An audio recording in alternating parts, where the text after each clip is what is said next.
先继续来看这位女乘客，讲伊后摆唔敢坐公车咯。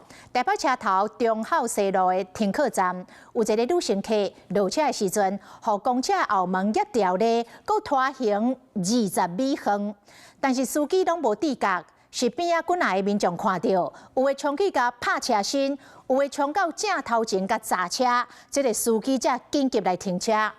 这个女乘客牛仔裤抹到拢破去，手后翘甲尻川皮甲骹拢刺着伤，是安尼心惊胆吓，讲伊后摆唔敢过来坐公车咯。若业者是讲已经慰问受伤的乘客，嘛会来赔偿。路边的民众雄雄公公走出来，下手砸公车，看到一个查某人互公车的门夹掉，一路拖行。不过司机敢若完全无发现故样，一直到几来的人走来拍公车挡伫司机的头前，司机才打动啊。不过查某人已经互拖行20公尺。查某人的牛仔裤规领拢互磨甲破去，手翘、骹骨、骹床拢有磨着伤。坐一个公车煞坐到规身躯伤，互查某人是惊甲害去。我整个人躺在地上被他拖醒。我觉得司机应该是没有听到我的声音，因为他只负责看红绿灯。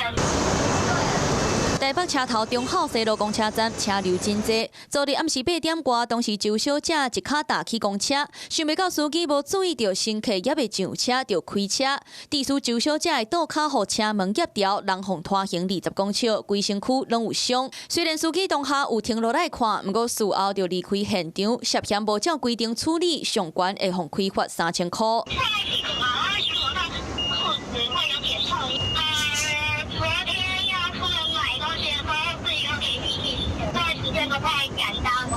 公车司机蛮急的，他就蛮快就关门，然后就会有这种情况发生。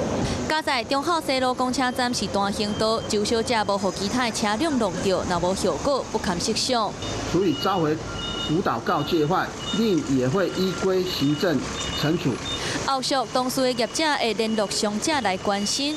不过公车的顶悬有这么济的酒后行到监视器，司机却无注意到，到底是倒一个部分出差错，业者该查明，避免有乘客各出意外。